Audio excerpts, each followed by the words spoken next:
Hi, everybody. This is the Physics of Bitcoin show. This is episode number 34. Yes. Uh, and today is 9/24/25. Um, like always, we give a little bit of an introduction about the show to explain what it's about. So basically, it's two physicists, astrophysicists to be precise. Um, we are both PhDs in physics, um, and we had kind of interesting eclectic careers where we changed fields, and this gave us an opportunity to study how to apply physics to these new fields with actually very good results because physics is very powerful. The approach from physics is very universal, and when you come to a new field from a different angle, many times you have like breakthroughs. um, this happened to me in my career, and same thing with Stephen. Then when we discovered Bitcoin, we also, it was natural for us to try to understand Bitcoin from a scientific point of view, from a physics point of view, using some of the tools that we learn how to use and apply to many different uh, problems. And like for example, we had some breakthroughs with understanding Bitcoin as a scaling phenomena that is a recurrent theme in physics. But it's not just the only thing that we discover using this approach. We almost every week we have some breakthroughs, not really major breakthroughs, but some new insights in how Bitcoin works, in what Bitcoin does, using these tools, and we present them in this show. So it's a very unique show because it's kind of we are sharing with you on almost on a weekly basis these new insight, new discoveries, because Bitcoin is such an incredible, interesting subject that you can dig. There are so many things, so much data that we have access, hash rate, addresses, price, what happens during the cycles. That one could spend many years studying Bitcoin and find new things. So, and this is what the nature of the show is all about. Stephen, you want to add or Yeah, I just want anything to to say? say that we have been studying Bitcoin for many years, and we do keep finding new things. And it continues to fascinate. Absolutely. Okay, say this. We can introduce the agenda for the day. Stephen has a very nice agenda, very interesting topics. You want to go ahead, Stephen, and show the agenda and start to dig in.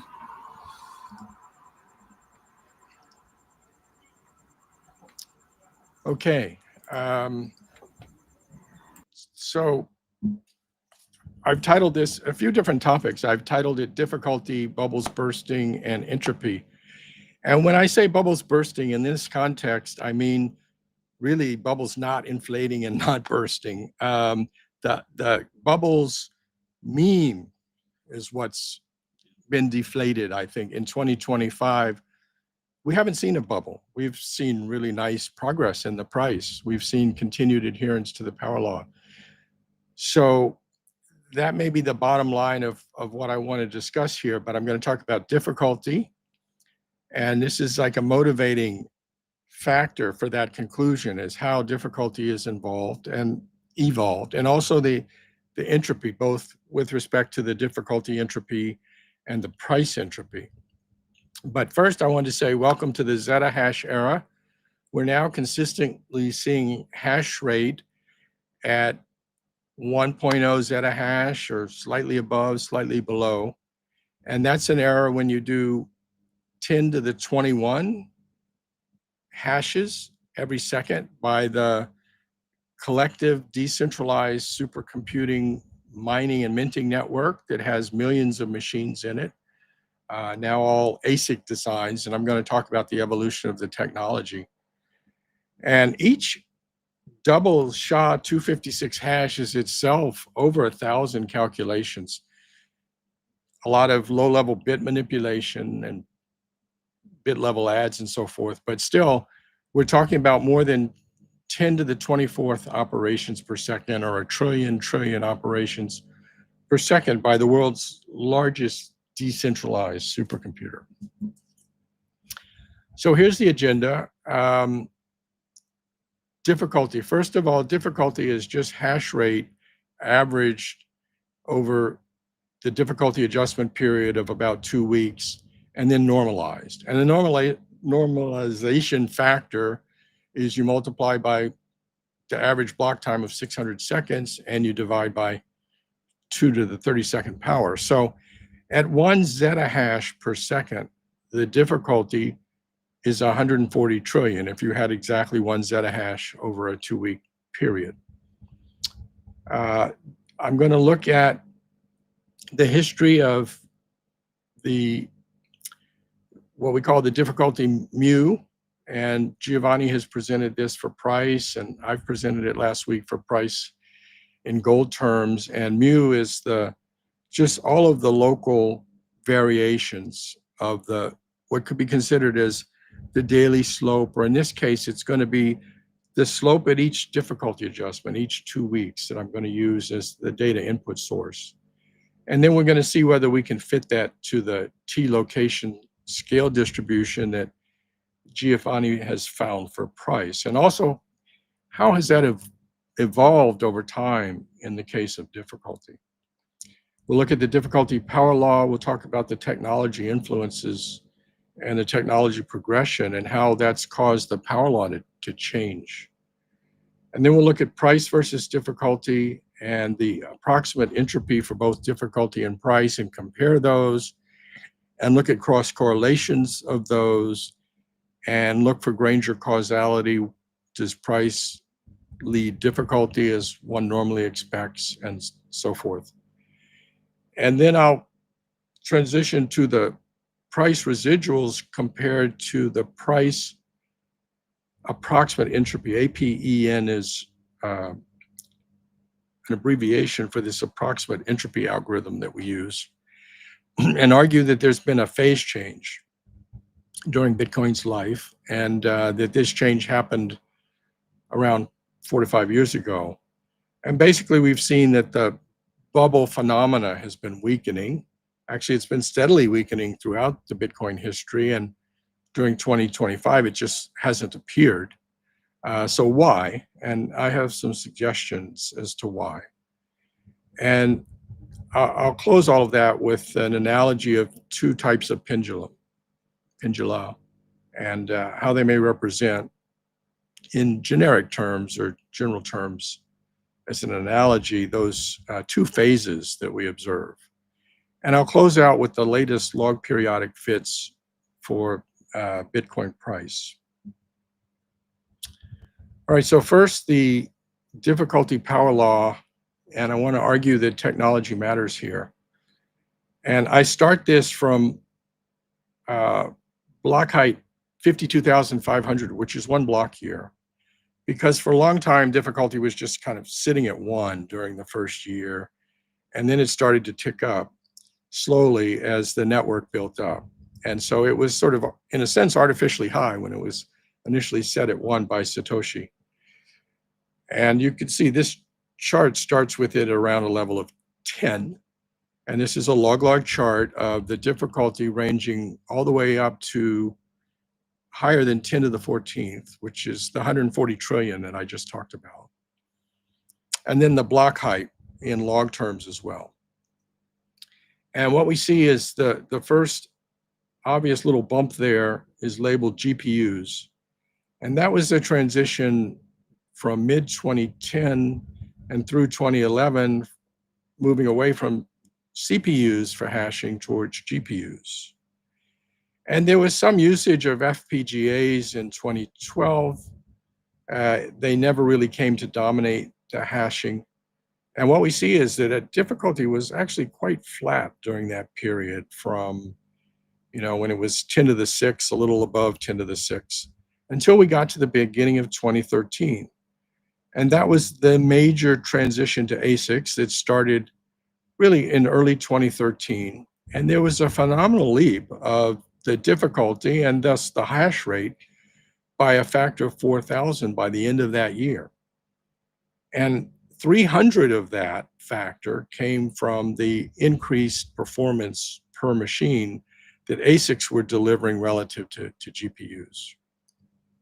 And then another factor of 10 came as more and more machines were thrown into the network. Now, the first ASIC technology was in rather wide line sizes of 110 nanometers. And at that time, the state of the art was 22 nanometers. So it was already lagging technology at the semiconductor level. And they were giving up on a factor of 5 in line size, which meant a factor of 25 in area, because these were new designs. They didn't have much volume. So they didn't have access to, and really a volume of price support to go get the latest technology. So they've been climbing that curve ever since, and they now have reached the kind of Moore's Law path. They're now at 3 or 4 nanometers for the latest ASICs. So if you fit this overall, whether you do it as an ordinary least squares or do it as a quantile regression, you get a power law index of 11.1, very high R squared of 0.98. So you have a bump with the GPUs, you have a flattening, then you have this very big leap with the ASICs. And for the first number of years, they were playing catch up on the technology front in terms of getting their line sizes down and therefore more area to implement. These ASICs are highly parallel, actually. They're doing many operations in parallel because they can customize to the SHA-256 algorithm. And then we see some flattening in the later years. And also we have this transition away from China to North America as the dominant location for hash power. So some flattening is evident. And now the price versus difficulty power law. And this chart, I've excluded the early years with the other technologies. So this is ASIC era only. So if we go from the end of 2013, essentially, where the difficulty was something like 3 times 10 to the 10th up to the present day, then the price difficulty relation is not a square root. It's about the 0.7 power of the difficulty. And again, that's true whether you use ordinary least squares or quantile regression. They both give about 0.73. And the R squared's good, 0.93. So a value here greater than a half is consistent with some flattening in the difficulty versus time index that we saw, especially since the third halving in the spring of 2020. If you invert the relationship, it would be difficulty going as price to the 1.37. That's just the reciprocal of 0.73. Now, if you had no technology advance at all, you would naively expect that difficulty would grow with price. In other words, if the machines weren't getting faster, but price were going up, people would add to the network and you'd reach a new equilibrium, roughly linear in terms of a relationship, adding machines even though there was no advance with Moore's Law. But with technology advancing, you expect that difficulty versus price to be steeper than 1, but it, in general, probably not more than the square. And so that's what we seem to see, that if you take it overall, you might get something like price squared. But if you just go in the ASIC era, it's more like a 1.4. Okay, now the analysis of the changes from difficulty step to difficulty step. What is the local slope, the fortnight to fortnight ratio of the change in log price, delta log P, divided by delta log T, where T is the age of Bitcoin. And that's our mu parameter. And so this is the scatter plot for the mu of difficulty. This started after one block year of age, 52,500 height. And then we've got 2 lines fitting through it. One is a rolling median, 20 epochs, which is about one human gestation period. And then we've got the cumulative median, which are the purple dots. So that's all of the history up to that point. And the mean for this whole distribution is 11.9. So very close to the 11.1 that we see if we do straight regressions.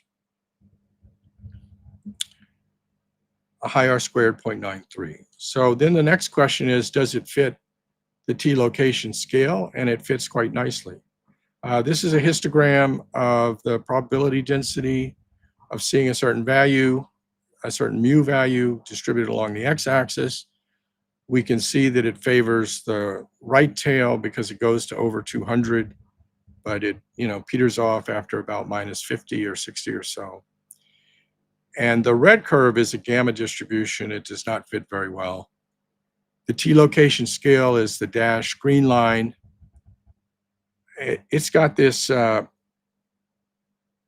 new parameter which measures how heavy the tails are. It's this thing, Greek, looks like a V, a Greek letter nu, 3.9. So that suggests heavier than normal tails, and we certainly see that, especially on the right side of the distribution. And the location is at 10.57, so around 11, and quite consistent with the 11.1 found through the power law straight regression. And then the scale is 13.5, which affects the width of this. So a very nice T location scale fit. But I've gone on and I divided it into 3 different periods, and we see evolution in that.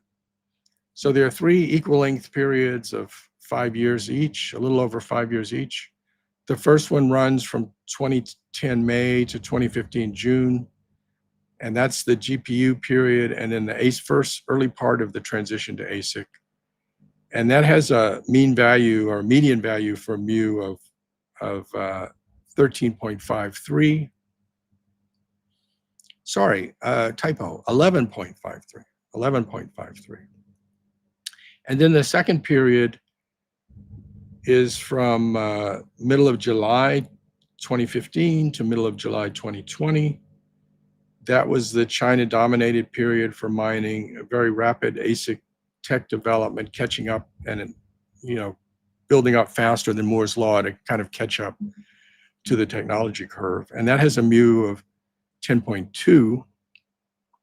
And then for the last 5-year period, from 2020 August until now, the average or median mu is I don't know why I put 7.5. It's, sorry, the mu fit is 7.5. So the T location parameter is 7.5 and the median value is 6.2. So we're seeing that the T location parameter drop from 13.5 to 7.5, and we're seeing the median drop from 11.5 to 6.2 in the distribution. And also that you see the new parameters are around 4, so they all have fat tails. But it's kind of interesting that the first 5 years, it's much more weighted to the positive side. It's a little more symmetrical for the middle 5 years and the last 5 years. And the last 5 years was the switch to outside of China, mostly North America, and ASICs catching up to the Moore's law curve. Really slowing to the Moore's law curve as they caught up in technology. Now let's look at the entropy. This is the approximate entropy technique that looks at all the short vectors and compares them, vector lengths of 2 in this case. And we plot the entropy for the log of the difficulty value itself and also the residuals. And it's actually, for the blue line, which is the difficulty itself, it's quite low until 2021, and it starts rising. And that's interesting because there's a pretty big jump that's consistent with when the Chinese hash rate migration occurred to North America and elsewhere. So there was a lot of dislocation for a while. This is a 4-year average for the upper chart and a 2-year average for the lower chart. And then in the middle of 2023, it started dropping, and it's been falling ever since on the 4-year average. For the residuals, there's more variance. It's kind of chaotic in the mid-years, exceeding 0.5 for the entropy, but has come down to smaller value of late. And then if you look at the 2-year chart, which is the lower chart, it's broadly consistent, but you see more noise, more structure. It also has a couple of the earlier years. So you see very clearly the 2013 switch to the ASICs, which is that early peak in the difficulty line, the blue line.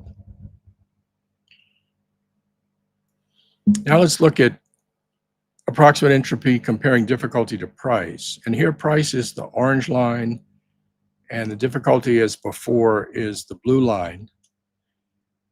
And what we see is that the price entropy is higher than the difficulty entropy. These are also 4-year windows, rolling windows. So why would the price entropy be higher? Well, price faces many more influences: short-term shocks from news and regulation and liquidity, the behavior by the ETFs and the introduction of those, and the treasuries and how they behave. And of course, we've had the major bubbles, which have had external drivers, including liquidity and just FOMO activity. Difficulty is more mechanical. It's a self-regulating feedback mechanism with a clear short-term, 2-week kind of a clock. So it's more internally driven. So it's not surprising that it would have low entropy, and for most of the time, it's been below 0.25. So price entropy is higher because Bitcoin price reflects noisy, externally driven market dynamics. Difficulty reflects endogenous, rule-bound mining adjustment processes. Now we look at the leads and lags, and this is the cross correlation between those two entropies for price and difficulty, with different lead lags put in minus or positive from minus 26 up to positive 26 weeks. And here, if it's positive, then the price entropy leads the difficulty entropy. And we get a very high cross correlation of 0.994 around the 15 to 17 week peak. And that's a 4-month lead, and that's plausible in terms of ordering and installing new hash rate. So if price rises significantly and it's consistent, or even falls, and they want to cut back on hash rate, difficulty is a regulated lagged response here to price volatility.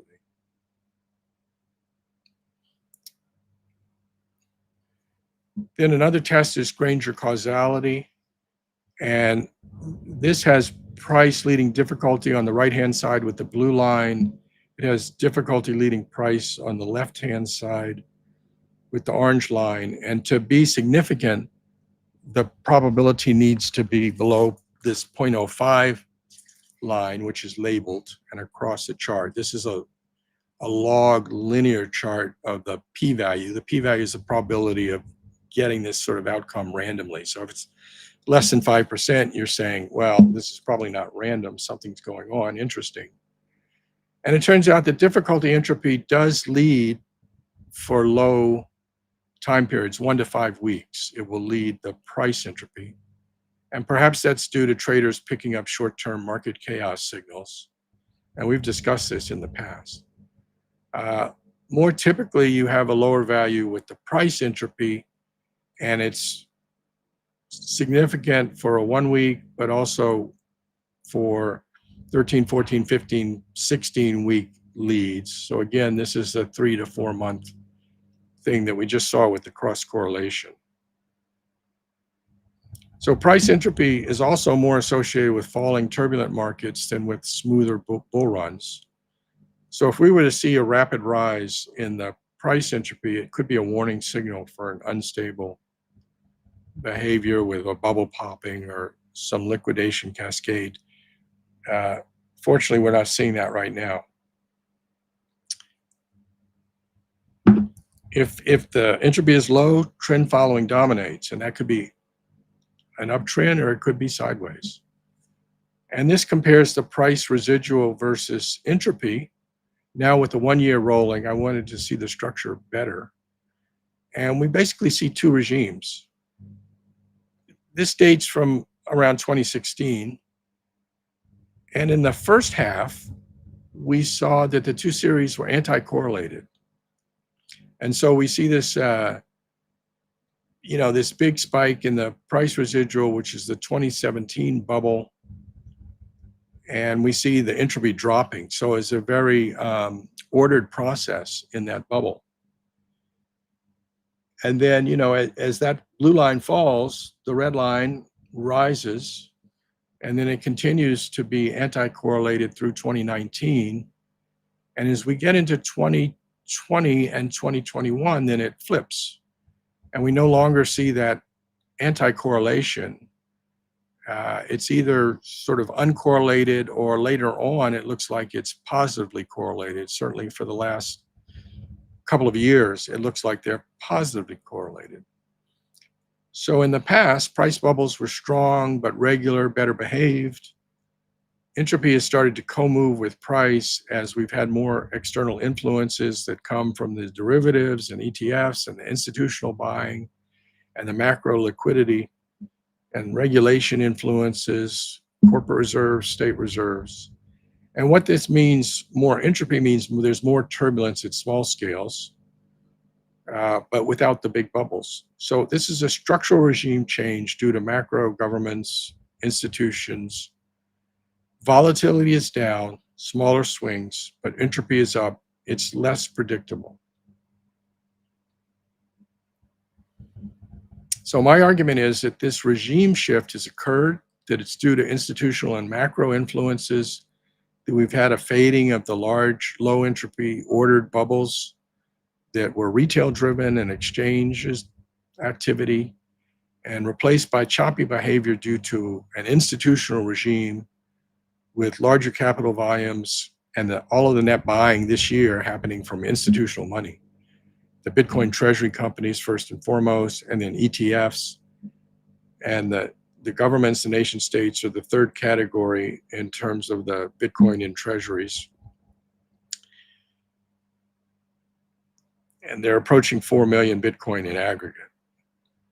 Now, we should remember these are all custodial in nature. They're custodial for their shareholders, for the Bitcoin treasury companies, and for investors in the case of the ETFs, and for citizens in the case of nation states. But over the last 30 days, they've been increasing their holdings collectively at over a 21% annual rate. And if you look at the Bitcoin treasury companies, the largest ones, they've been increasing their total Bitcoin holdings, many of them by double digits, and in some case, triple digits, and Metaplanet even higher than that. So the treasury company holdings have been growing as something like the fourth power of Bitcoin age in the past several years, at least for now. That will have to break because there's a limit on what they can acquire, but right now that's holding. So the physics analogy is between a periodic behavior or chaotic pendulum. So a single pendulum, a simple pendulum, we know that has periodic behavior. It's low entropy, but it can swing broadly, so that's high volatility. A double pendulum can exhibit chaotic behavior with high entropy, even though the swings are smaller and lower volatility. And I've got a little video, which I think I have to go out of to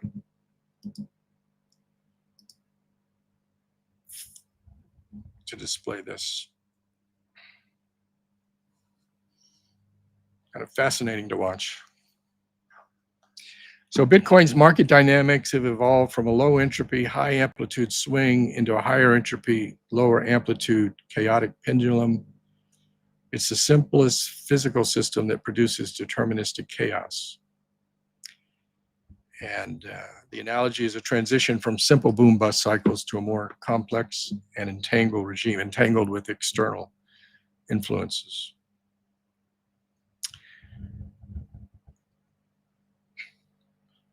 We could all watch this for a while, but we have limited time, so I will escape out of there. And go on to our latest log periodic power law results at various timescales, intervals of 2 years, 1 year, 4 months, and 1 month. They're broadly consistent, but the price level has come down and the time has moved in for the longest of these, the 2 year. Interestingly, it's moved into November 25th, which I think is a very special date to Giovanni.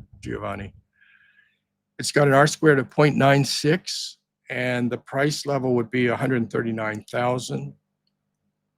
And the standard arrow, that blue shaded region around the curve, is $9,000. The 1 year, it's showing a bounce into next week that could take us up to around 120,000. The 4 month, which uses 4-hour bars, says in early October, 113,000. And the 1 month shows a downdraft that would occur in late October at right around 100,000. So if you plot those 4 price points, they're suggesting a weak October, that we fall through, the first several weeks of October, and then, rebound from there as we go into November and could recover as high as 138,000 or so around the end of that month.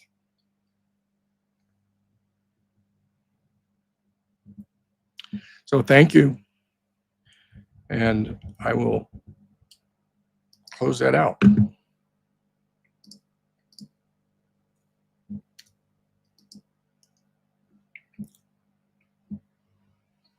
You have comments? Yeah, great. All this looks very good. So if you bring back slides where you say there are 2 different regimes, that we actually.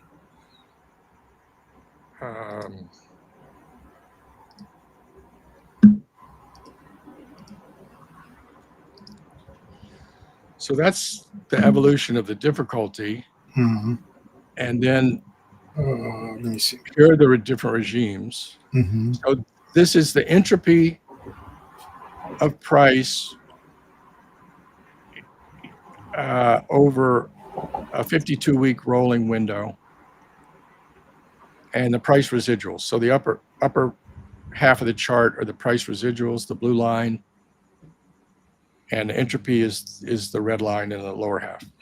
And when this happened exactly? 2020, 2021 was this shift. 2020, 2021. Do you have any idea of? So the 2021 peak, in 2021 we had a double bubble, right? So you see the double bubble in the log price residual, with the April one being higher than the one in the later on. And you see the entropy is quite flat through all of that. So it is not anti-correlated as it had been in the 2017 bubble, and as it had been in the middle of 2019, and as it had continued to be in early 2020.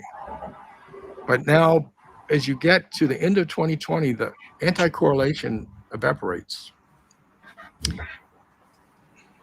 Yeah. So why do you think we went from correlation to anti-correlation?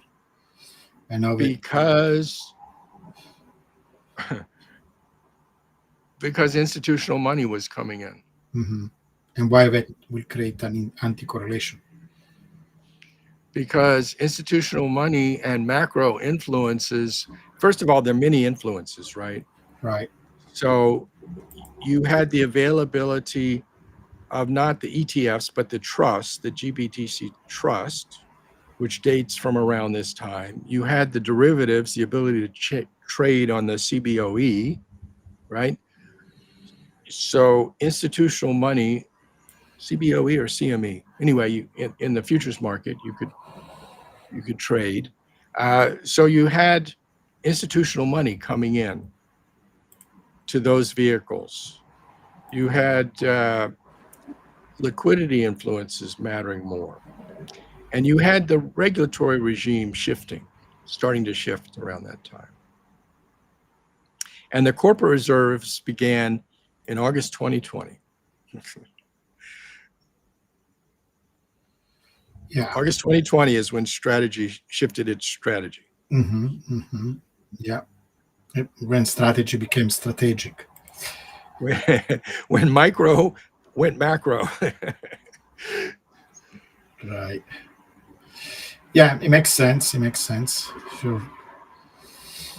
Good. So it's interesting that, in fact, those were the early days for institutional influences. But then, as we got into 2024 is when the ETFs got approved. Right. So there was kind of non-correlation, uncorrelation for 2021, 2022, and 2023 actually looks a little anti-correlated. But by the 2024, when the ETFs kick in, we became positively correlated, mildly. Right. Sounds good. Yeah. Makes sense. It's very good. And this shows how this type of more detailed analysis using more sophisticated tools can pick up these things. With normal indicators, the normal TA analysis cannot do that. Right. It's very powerful. Okay. We can go back later and see if there is any question. Oh, we can do something different. Maybe see if there is a question related to what you just presented. I don't see any related to this. I'm not seeing anything in the chat, huh? Yeah. Okay. So I will go ahead and make my presentation.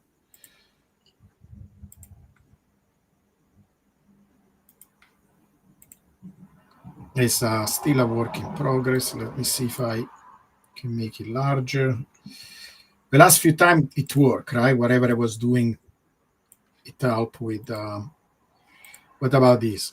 Does it look better? Looks good. Okay, good. All right. So I'm continuing this idea, and at a certain point, I'm thinking almost like to create like a multidimensional distribution, to see how, because you can do a one-dimensional distribution, but maybe we can do a two-dimensional one at least and look at price versus addresses, and hash rate. And one time I did, I don't know if you ever saw this 3D graph of a 3-power law, right? Hash rate, price, and I want to do something similar with these distributions.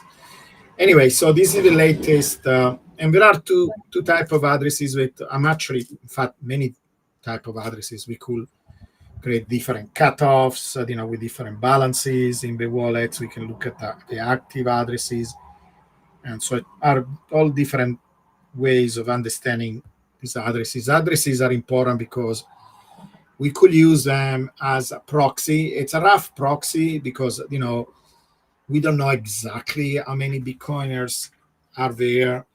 One could take some estimates from exchanges. Now we have also the ETFs, but it's good actually that there is no a way of tracking down how many Bitcoiners, right? Because it will require some kind of signing off, right? I have Bitcoin, so it's good that there is some level of anonymity associated with this, but it's also nice to have that information. And I think addresses do a good job also because, there is an objection often, well, one person can have many addresses. It's still going to look as activity, right? This person is doing something. And anyway, if we look at relationship, even if there is some kind of a multiplier, right? Let's say, okay, in average, how many addresses a Bitcoiner is using, right? Maybe whatever, 5.3. Okay, when it's just, this quantity is nothing else and user times a multiplier. And when you do a graph like this, it doesn't matter if there is a multiplier. So it's still, I'm trying to make the point that it is a very good proxy for activity in the nectar. And so if you do a graph of addresses versus time, and you do it in a log plot like we do with everything else, you see this curve, the black curve, hopefully is clear enough.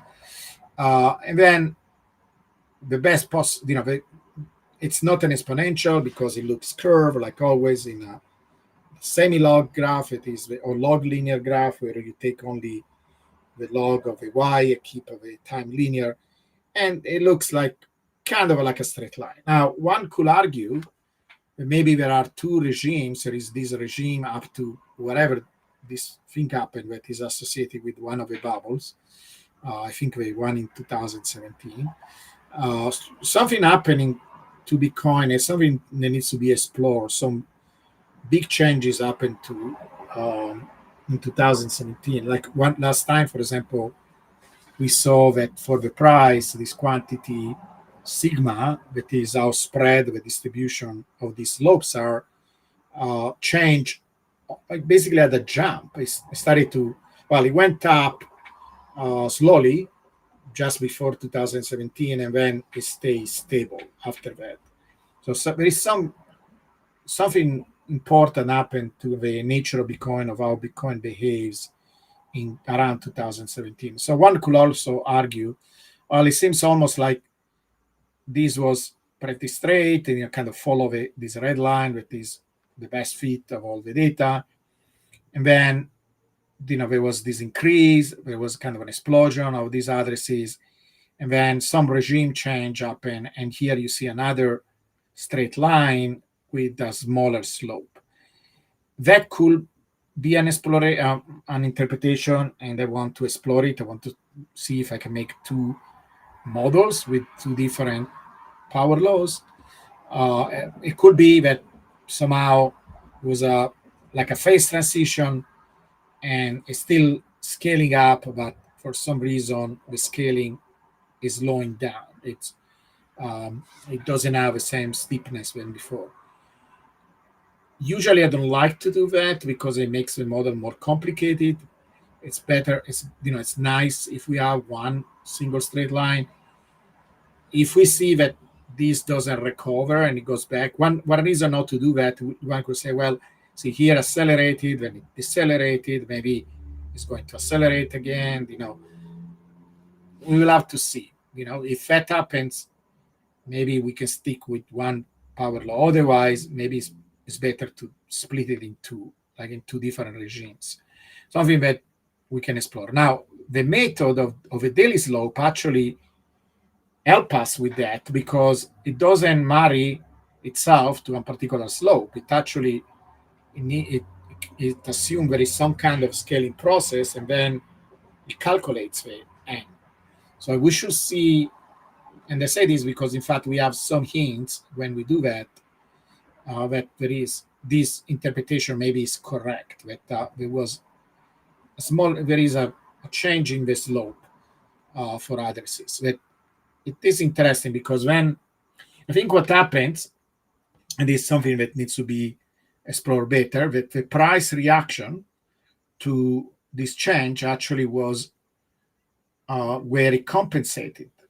So we are going to study this change better in the next few weeks because I think I noticed that somehow if you do price versus addresses, you see a compensation of that where this ratio between price and time then kind of stays the same because we always say that basically what we see in price versus time is nothing else a combination of how addresses are growing in time and then how the price reacts to addresses. And because we don't see a huge change like this in the price, the end of the price stays pretty stable over time. Is the only interpretation is that then, if this is correct, that there was a change here, is that it's compensated by a change in price versus addresses. But I will try to make a case for that next. I see some hints that is the case, but I will try to make a stronger case for that next episode. I will explore that. Now, let me show you the next graph. It is not this. Sorry for that.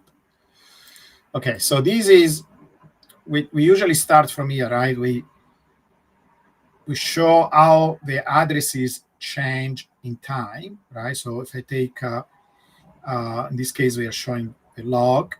So I take the ratio between addresses today over addresses yesterday, right? So the percentage change in addresses.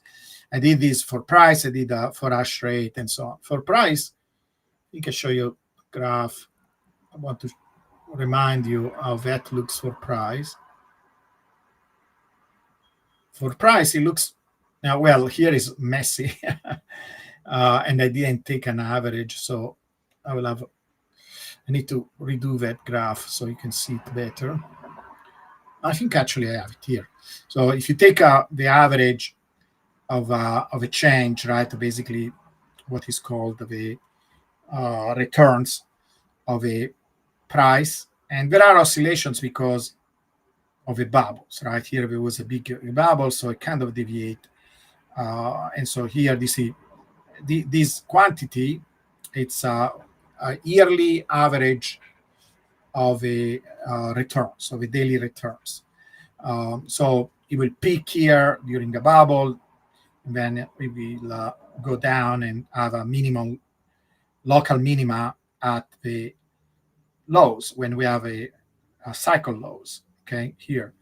But in general, you see, it seems it is going down, right? So not just the peaks are going down, but the entire curve goes down. These are the declining returns that you will expect if we were dealing with a power law, because we say this multiple times. Most assets are exponential, and if you did this graph, in fact, maybe next time, because we are exploring this topic, I will show you how this looks like for SP 500, for gold, etc. They look pretty flat because most of these processes are exponentials. When you have an exponential, the returns look flat. They are constant in time. Now, of course, they can oscillate because there are also microeconomic cycles for the stock market, etc. So we will have peaks and lows, but in general, they look flat. But it doesn't for the price, right? And then the entire point of looking at these daily slopes is if we divide by this quantity that is a log of t plus 1, where t is the age of Bitcoin, over t, the age of Bitcoin in days, you divide by this quantity that is a mathematical quantity, right? It's a deterministic quantity. Then this curve that is changing in time becomes stable in time. But you see now it's oscillating around a stable value that is actually the global slope, that is 5.9. So this is really cool because now you found something that is stable in time. And then you can look at these statistical properties like the average. You can look at this is why we do this distribution, the T location scale, because then we can study how big the tails are, or this. It doesn't. First of all, we can determine, it's not really a Gaussian. It's a more complicated type of distribution that has very big tails. It's very interesting to know. You can even characterize these tails as a function of time. You can characterize how spread of the curve is. So you go deeper in characterizing this power law behavior, right? So we go beyond just drawing a line where, you can calculate the R square, maybe you can calculate the deviation of the residuals. It's similar, but I think this is deeper. It goes a little bit deeper in the properties of Bitcoin. And you can use it. You can make even indicator that tells you when we have local lows and local high, because I just showed this like yesterday, for example, the indicator said we had a local low.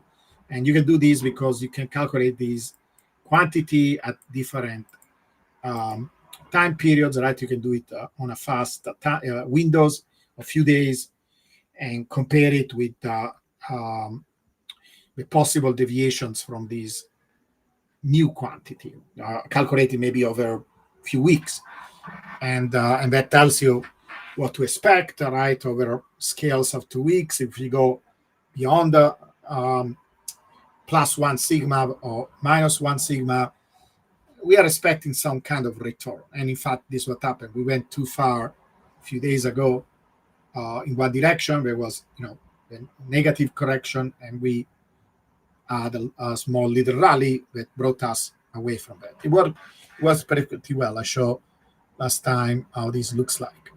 So we did the same thing with hash rate. Hash rate looks like this. Sorry, this is addresses actually. I'm spoiling. We did it with hash rate. It looks like this, where again, you can see there is some kind of decline over time, and the red curve is what you will expect. It follow perfect power law, and you can see the red curve is a good measure, right? It's a good model. It's not just doesn't just work in the log graph of addresses versus time, but even the change of addresses versus time. It's a good representation. Like even just with your naked eyes, it looks like it kind of models pretty well how this quantity changes in time. And the same thing that happened with the price, where I really like this transformation here, right? What I show you before, that if you divide by that quantity, then you get something that is flat. Here, you get something that is flat. Instead of decaying in time, it's flat, and it's simply oscillating about 5.9. And it seems pretty consistent over the entire history of Bitcoin. Like I say, is here, and this the graph that I was showing here before. So if you average it over 1 year, this daily slope, and you normalize by that mathematical quantity, it looks flat like this. So you go from this to this, and this looks much nicer, right? Because now you can say, instead of worrying about this decay and trying to represent it somehow, now you have a quantity that is supposed not to change. Now, this is also useful to tell us if we are continuing to move along the power law. If we don't, we will not oscillate any longer around these 5.95. And this is what I was telling you. You can make actually a pretty indicator with where you calculate that mu quantity over different scales, like a short time, like maybe 3 days, and then when it crosses the 1 sigma for the slower one, so 1 sigma deviation in both directions for the slower one, you get local minima and maxima. And yesterday actually found a new grid dot. Okay. And like I said, this is now I'm going to show you how this looks for addresses, right? I just show you the power law for addresses, how this quantity, that is a change in addresses, looks when you plot it. It looks like this. It looks a little bit different. Same thing, like these values are high. It's a little bit strange because even if there were wild oscillations before, it still kind of overall went down. Here, it looks like kind of stay flat here in this region. And then this is that big change here, right? This kind of bump. So, question about that. Yeah. That's 2018. So that's when the bubble collapsed, the 2017 bubble collapsed. Yeah. This is 2018. So is this saying everybody emptied out their addresses so they became zero balance addresses because they were moving coins onto exchanges to sell them? Yeah, we need to explore what happened, because something drastic happened there. It was, this looks like a phase change, like, some big, huge event that created some kind of dislocation, like you can see it even here, right? So maybe this interpretation that something happened and then we had a new power law That is very interesting because we kind of see that also with dash rate, like you mentioned several times, that there is some kind of changes continue to scale up, but there was some kind of drastic change. So, I don't want to make conjecture. I want to explore it better and dig more and look at what exactly happened there and try to understand it. But here, see, this is a very powerful tool because you can see better these kind of changes and identify different regimes, right? So this interpretation where maybe there were two different regimes makes sense. We should look it up. And here now, if you divide, and that is still okay, because remember, when we divide by log of t plus 1 divided by t, we didn't divide by some precise n. We actually say that if I take the log of a change in addresses over this log t plus 1 over t, I get n. That is n. So it's the local n. And so if n changes, we should see a change, right? And you kind of see here, I didn't do yet the moving average, but you can see here also with your naked eye, it's kind of flat here, right? Then there is this big change exactly at that time. And then, bam, it went down to this level, right? And then it stayed stable from here on. So there was a change, right? It seems that there is a change.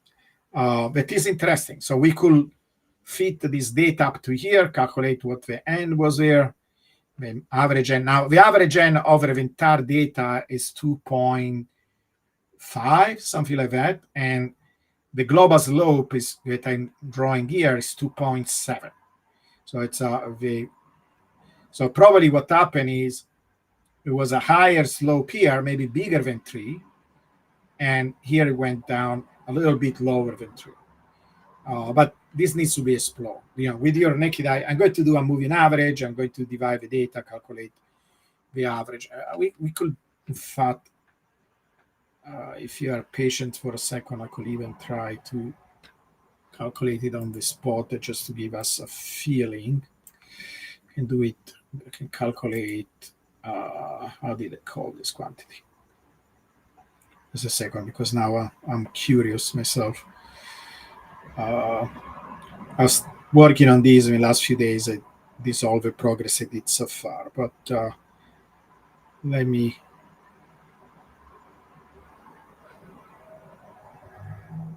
Yeah. So if I take the total average of all of this quantity of the daily slope,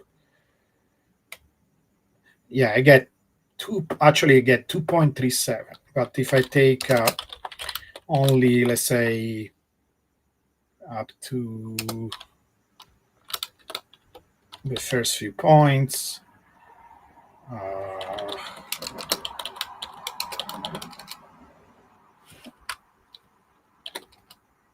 it's like 3.2. So it was higher than 3. That is this is usually what we say. And if you do the one single power law using regression, you get 2.7 as your slope. So it's possible that we were going above 3 in these. So just calculate. It seems that is the case. We had a higher slope here, and then it went down. You remember that paper that Didier Sornet wrote about the behavior of small balanced wallets, medium and large wallets, right? The one about the you show that actually there is a power law for holding times. That one. I think that was part of what he showed. Right, he showed many things. Basically, we know, and he showed that the smart money, high balance wallets, right. Take a little bit off the top, right? At the peaks, and the small and medium wallets buy and sell at the wrong time, right? Mm-hmm. They behave as dumb money. Now, with you couple that fact that we know that the power law is steeper for the smallest balance wallets than it is for the large balance wallets. What we're seeing here is a shift from between dumb money and smart money. Yeah. So the dumb And money then with the like steep I was slope is saying, selling to the smart the money with the price, shallower. correct. Yeah, And now the yeah. price, I was saying, the reason why we don't see that change in price versus time is because the reaction. So here, this that is a very beautiful interpretation. So these are so basically we are switching to kind of less casual investors. These are smart money, big wallets, big investments, and that growth is lower because it's not. It's kind of like maybe they are not all whales, but let's say they are dolphin and Hmm. above, Hmm. and that growth will go slower because there are not many of these people, you know. And we already showed that in the past. I had a graph that showed the different wallet balances and how fast they are growing. They are slowing down. What happens is that the price reaction, that basically the Metcalfe law, becomes stronger. Instead of being just two, it goes to 3, 4, 5. In fact, I remember when I did this graph where I show price reaction, price versus addresses for the large wallet, it was all the way to 5 for the largest wallet. So it is still compensated, right? And we will show next time. We can do price versus addresses and show there was a shift here where the Metcalfe law became stronger. When here it was weaker, it became stronger. Like for stronger, I mean higher N. And then the two balance, because that was the result also of that graph. Do you remember I did that graph? In fact, I think I have it somewhere here. But, do you remember that graph? Or, some time ago I did that, Stephen. Yeah, it was this one. Which graph? I did this Yeah. graph where I Oh, have okay. Yeah, yeah, different yeah. cutoffs of All right. different cutoffs of a wallets, right? I look at shrimp, crabs, dolphins, whales. I should have written here what are the cutoffs, but I think I went, you know, 1 Bitcoin, 5 Bitcoin, 10 Bitcoin, 100 Bitcoin, and so on. And you can see what happens, right? If you look at how addresses versus time goes, it's basically the same shape. You see this exactly same shape of the graph, but they are becoming less steep, you know. But this is overall, right? So it's possible. In fact, you see actually how that bump became smaller. It's probably because it's phase transition, it was less, right? Because you have more of these guys, basically. It's kind of a continuation. That is your interpretation, right? The phase transition was less violent because basically we are having more and more of these big, large wallets, right? While here you had more retailer. So basically, this is what you're saying. We see less retailer, right, as we go in this new phase. Basically this is what you're saying, right? Mm-hmm. And so you can see how. See, these are the sloping times, right? For the large wallets, they became smaller. So we go 2.91 for everybody, and it's 1.8, basically almost linear for the whales. And then how the price reacts to the addresses growth. We go from 2, that is a typical Metcalfe law for everybody, all the way to 5. And so that is really cool. But then the result is that you see these red lines is basically the model that you get by combining these two. They are all power laws, and they are all in top of each other. It doesn't change. It doesn't change the price versus time, simply because the two balance. And this is what I was trying to explain. But we can look it up in that, because we should be able to calculate n for the when we do price versus addresses. It should be the equivalent of doing this. We can do it with so instead of dividing by t plus 1 over t, the log of that, we divide by the log of price. If you do price versus addresses, you divide the change in price by the log of addresses today versus the addresses yesterday, right? And we should get this n as a function of time for basically the Metcalfe flow. So I will do that, and what we should see that n jumped instead of going down, and then the two balance each other to give us basically that 6. When you multiply one exponent by the other exponent, you should get 6 or 5.9, whatever it is. So this is very interesting, and actually, again, a new discovery. And I really like a lot of your interpretation. I want to dig more and have a little bit more evidence that is exactly the case. So it's possible that this event in 2017 shook a lot of weekends and casual investors, like little retailers. And then we went from, we had, and also maybe there was, the first round of, like institutional investors. Because I remember at that time, we were talking about, Pantera and other large firms buying a ton of Bitcoin. So that could be also that. But it's interesting that then, since then, this quantity stayed pretty stable. That is really what I love about this quantity, because it tells us if there is a change in the power law, and if we didn't follow power law, it will not be stable in the first place. It will be different. In fact, I can show you an example. Next time I can make some theoretical example, because I want to use also these as a way to tell us we are not following a power law if we are not following a power law. And you will see, for example, if we are dealing with an exponential, with this operation of trying to normalize or stabilize this quantity will not work. It only works if you have a power law.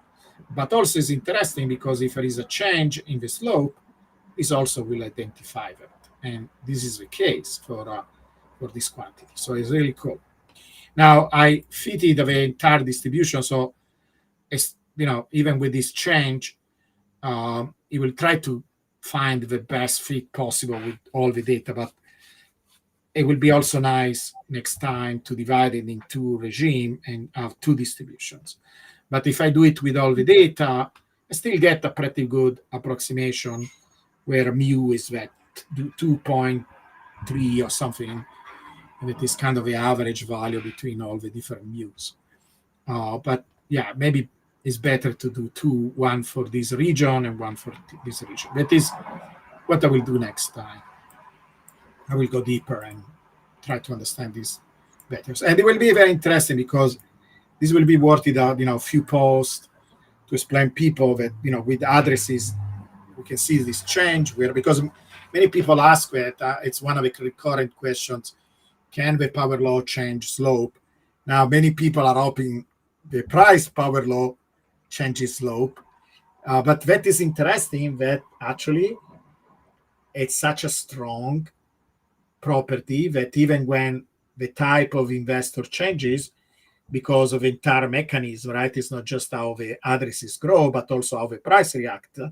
The two balance each other. That is, again, one of these things that only few people know, but if you look into it, it's really a beautiful, powerful idea that these two things kind of balance each other in the end, right? That the system wants to keep stable, So the way that, because it could have reacted in a different way, right? It could be, I react strongly, more. Yeah, it does, but not in a way. Why does it want to balance in the end? Why? Right. That is really interesting, right?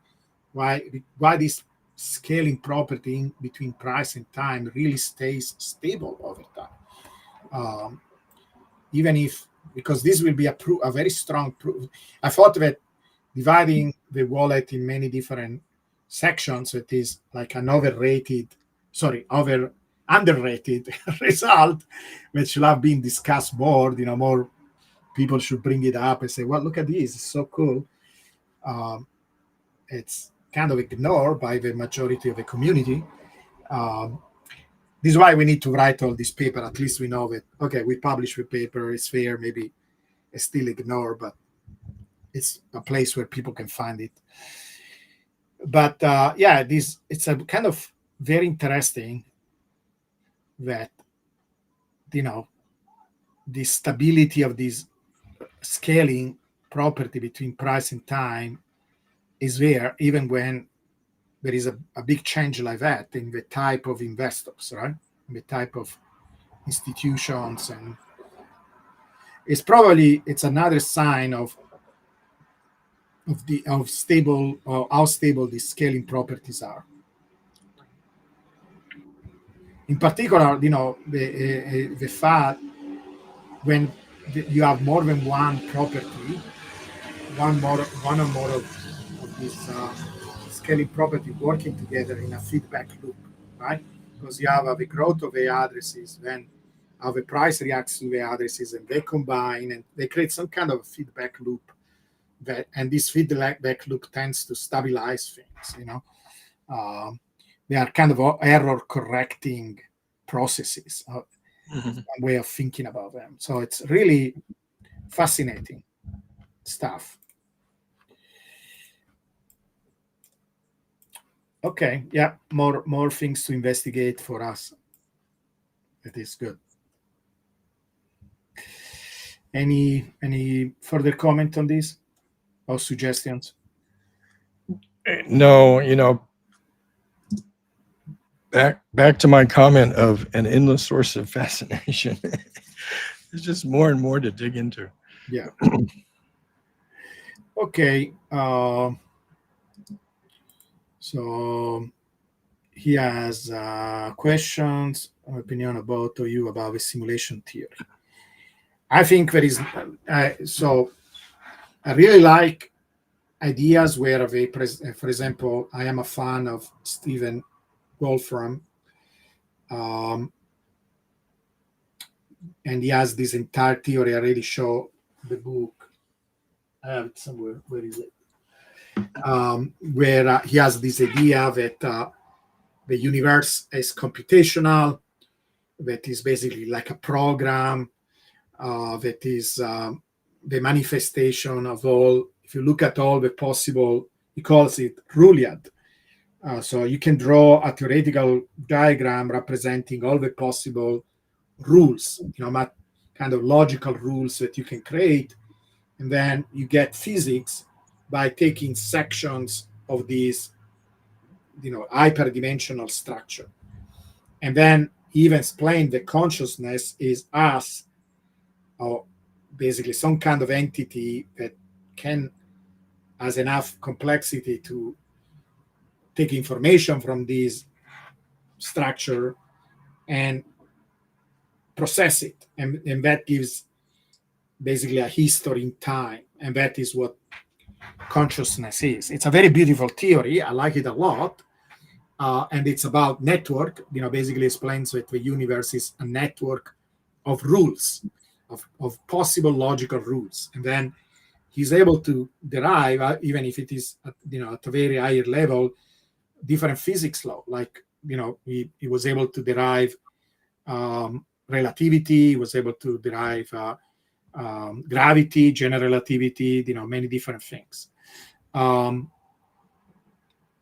explain that, you can use this model to actually arrive to this particular behavior that we are observing in nature. Now, I don't like the idea that there is some kind of a programmer, because it becomes basically creationism all over again. And in fact, many religious people, they believe that there was a God that did this and created the universe like that, because they think that the programmer is God. And I think that is a very naive idea of how the universe came into place, because God is complex, and nature, the laws of nature, in particular in the beginning, when everything was unified, are very simple. There was very little stuff and very simple rules, and everything came basically. We have a lot of evidence, if you study cosmology, that the universe came from nothing. There is an entire sequence. In fact, one of the way of deriving the physics law is through this idea of symmetry, that symmetry gives rise to conservation laws, and then conservation laws give rise to physics, to the laws of physics. And there are crazily incredible symmetries in physics, not just conservation of momentum, angular momentum, energy, but all, if you go deeper in subatomic physics, there are very, very high level of symmetries. There is a book that actually was written by the brother of my the brother-in-law of my boss when I was at Northwestern. That is so strange because I know it's a small word. The author is Z, a physicist called Z, and he wrote this book called Fearful Symmetries. And the reason why we all have these symmetries, because think about what is one of the most symmetric object that you can ever imagine. Nothing. Nothing is very, very symmetric. And basically, what we observe in the universe is nothing with a small little of symmetry breaking. You broke a little bit of that symmetry, and you got raised to everything. Just to give you another example, if you calculate the total energy in the universe, you know what is that number? Zero. The positive and negative energy cancel each other. So there are a lot of clues. The universe is flat. That is what you will expect from a universe coming from nothing. The universe comes from nothing. I know it sounds difficult for many people to understand that, but yeah. So I don't like ideas about simulation theory that are claiming there is some kind of programmer. Is very different, I think, from the idea that the universe is programmatic. It's basically kind of like a program, but it kind of written itself by basically exploring possibility in all the possible rules in the universe. I like that idea. And there is this idea where there are many universes where the laws are basically other type of combination of the laws of physics that will not support life. It's called the entropic principle. The only place where we could be is a place where actually, if you have many different possibility and combination, right, you will have billions of possible universe, trillions of possible universe. The majority of these universe don't have life.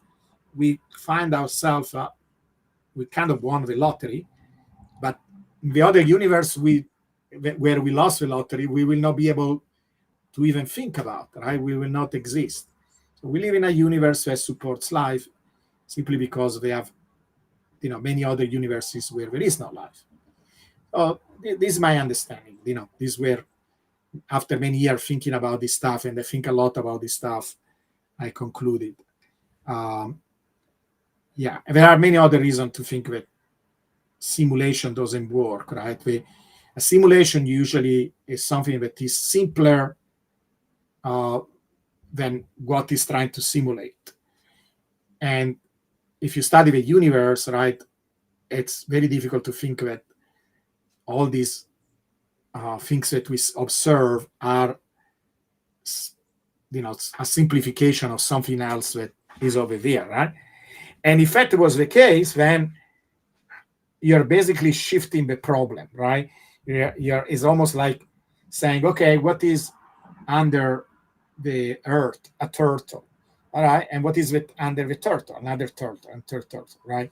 So it doesn't really solve anything, right? The question then it will be, okay, then the universe is the person doing this, these people that are doing the simulation and their universe, including a universe. Then you change the definition of universe, and then the question remains: who created that universe, right? And how that universe was created. So I think it's very lazy, this idea of simulation. What do you think, Stephen? Yeah, I mean, if you're talking about the idea that we live in a simulation, I think it's absurd. Yeah. Our universe was extremely uniform to 1 part in 100,000 up until the time of the release of the cosmic microwave background radiation at age 380,000 years. The only thing that we had in terms of matter, normal matter, was protons, electrons, the helium nucleus. There was dark matter, of course. There were neutrinos. There were a bath of photons, and that's basically it. Yeah. So you can't have anything, a structure, that could build a computer, and you don't have anything that allows you to build more complex structures or material until you have your first generation of stars, because all you had was hydrogen, helium, and trace lithium. And then in the first stars, you can create carbon, nitrogen, oxygen, other elements. And you have the basis for life, going forward as they recycle their material, as they go supernova and put it out into the interstellar medium. Now, touching on what you were saying, in order to have someone who's an agent of simulation, a programmer, you'd have to have multiple universes. We don't know whether we have a single universe or a multiverse. It looks like there was some kind of inflation very early on that drove things to macroscopic scale, small macroscopic scale, from highly submicroscopic, but then allowed things to evolve from there in the way that we've observed. And the nature of that inflation and the limits that we have on it from the cosmic microwave background measurements allow still for both a single universe or for this eternal inflation idea that creates multiverses. I think Alan Guth is leaning towards the multiverse, and he's the father of inflation. Andre Lin, who's another father, leans that way. I've written an article years ago that's kind of summarizing some of their stuff, and they've both got some very nice review papers that people can look at if they want to. But these different pocket universes are extremely separated in space and time, so there's no way for one to influence the other within causality as we understand it. Even our own universe, at minimum, has to have a volume at least 500 times greater than what's within our particle. Yeah, it's a new form of creationism, because it's a new form of creation.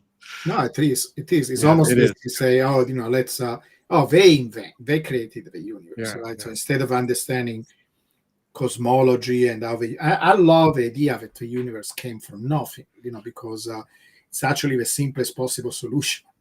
And actually, there are many hints for that, right? With like I just mentioned, what they are.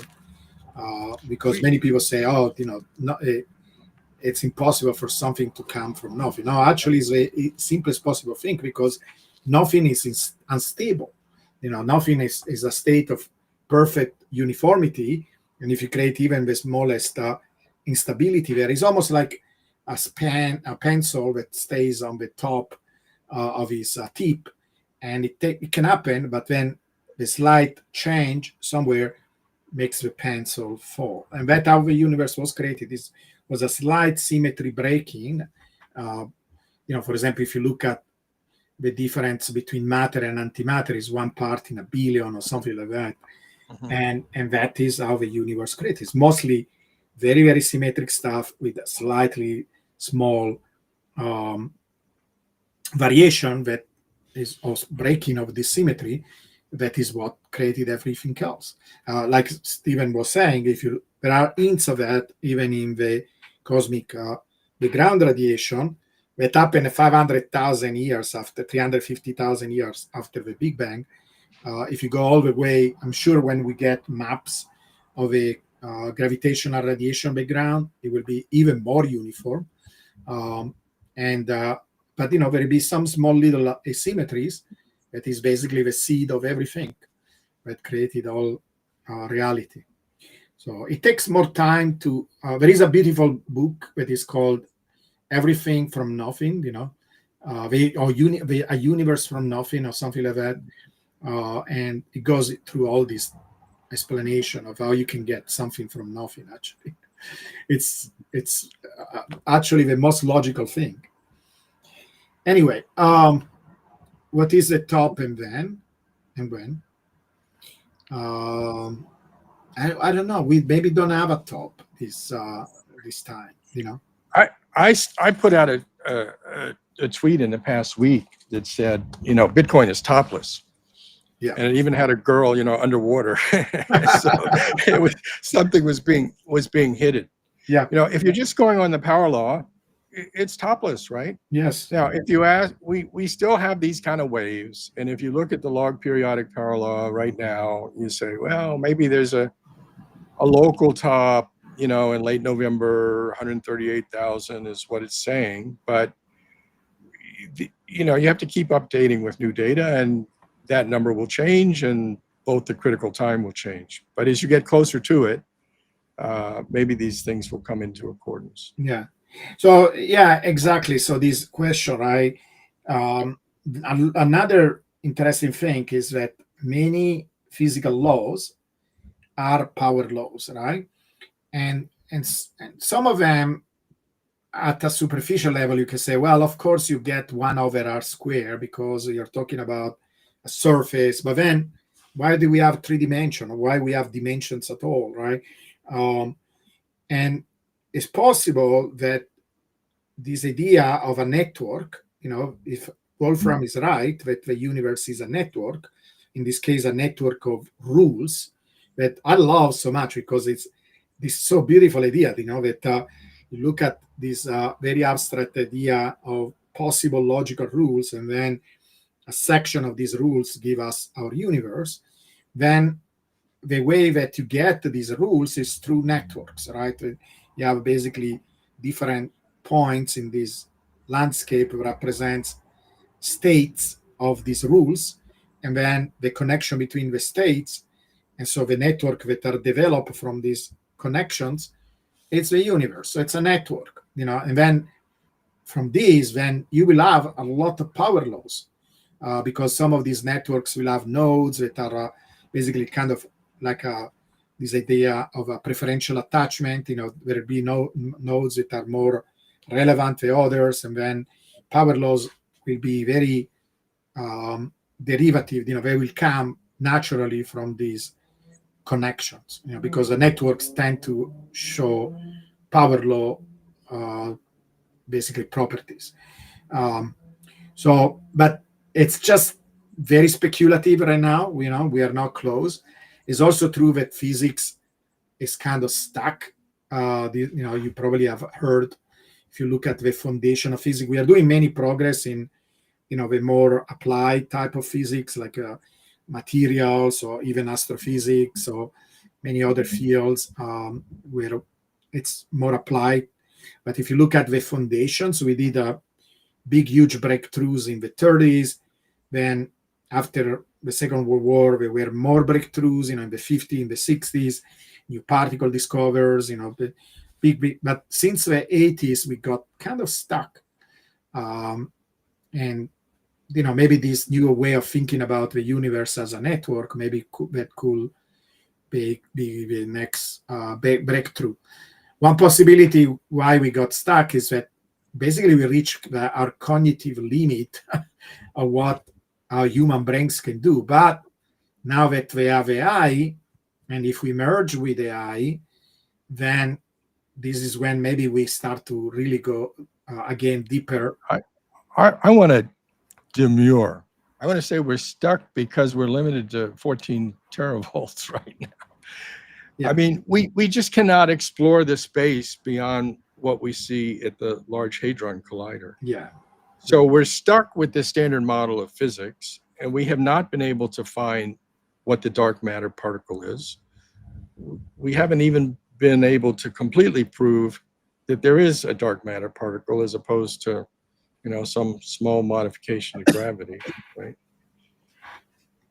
And we got stuck because everybody went into string theory, and that's where what you say is relevant, that yes, our cognitive limits for string and membrane theory are highly problematic. Yeah. But we can't test it against observation. Yeah. So there are two ways out. One, we became galactic civilization and make an accelerator as big as the galaxy. That is not impossible. Or maybe we throw stuff inside a black hole and see what happens, and all kind of things like that. And that will require us evolving and going in the future. Or again, if we are more intelligent, maybe we can come up with a very, very clever tabletop experiments that can still probe these very high energy fields. Right now it seems inconceivable, but maybe there is a very, very clever way of doing it. But yeah, it will be exciting anyway. So it's cool when there are still things that we need to explore and understand, right? It's no we know a lot. What people don't understand is that the standard model that we have right now of physics can explain 99% of what we observe in the universe, but well, Everything but dark matter and dark energy. that quantitatively are actually 99% true. Everything but 95%. Okay, I take it back then. Yeah. But I mean, the other thing we're stuck on is we have no quantum theory of gravity that, I mean, we have ideas and proposals, but we don't have one. Too many proposals. Demonstrated. Yeah. Anyway, physics is beautiful, and we live in a very exciting time. And Bitcoin is part of the future, and is going to help AI. By the way, I started to see a few more articles where people were saying Bitcoin will be basically the fuel for AI. AI will exchange Bitcoin. Different AI entities will exchange Bitcoin. So maybe we see another change in that slope when the AI start. If a new investor is AI entities, and this could be literally billions of them, so it will be really interesting. What do you think about that? AI using Bitcoin as a mean of exchange and rewarding. Oh, that's what's going to keep us on the power law, because we will saturate with the number of the internet already saturated a few years ago at 5 billion users, practically everybody. And I've been talking about this for years, actually. Bitcoin will be the currency of robots and AI. There's no other obvious alternative, including stable coins. I mean, yeah, there'll probably be some stable coin use, but sats are the way to go for a bunch of reasons, right? You can have very small quantities. Yeah. You can attach information to sats. That's right. I always say when people mention scarcity and Bitcoin, I don't like. One day we need to have an episode about it. I don't like to think in terms of scarcity. It's really what drives the price up. It's this growth of these addresses. The fact that more and more entities participate. And the nature of the entity can change, but the scaling property are staying there. They are very consistent. In particular, how they manifest in terms of price and time. That is unbelievable. And this also leads to this question. So, look, there are many nights where I go to sleep and think, is this idea, of scaling correct? You're taking a big bet. Many people don't even understand the claim, right? I'm really, really saying that this is a fundamental property of Bitcoin.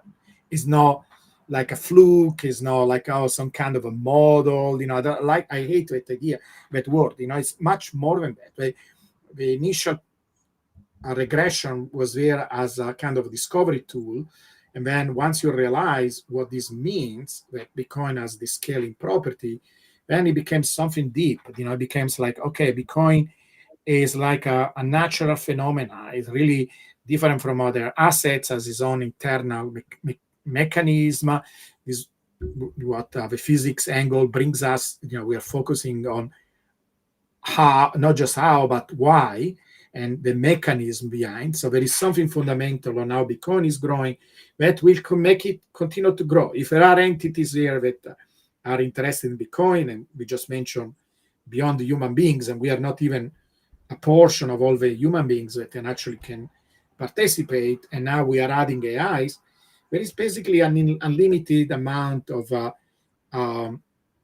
joining the network, right? Of basically adoptability, if that is a word. There is an infinite amount of adoptability. And what we have shown is that is the adoptability that brings up the price, nothing else. Now, the fact that there is a finite number of Bitcoin has to do with making it a perfect ledger, And at a certain point, actually, we can dedicate a show. I have this idea of a triad, what I call the Bitcoin triad, and the fact that Bitcoin is a ledger and a perfect ledger, and for that you need a finite amount of coin, at least coin.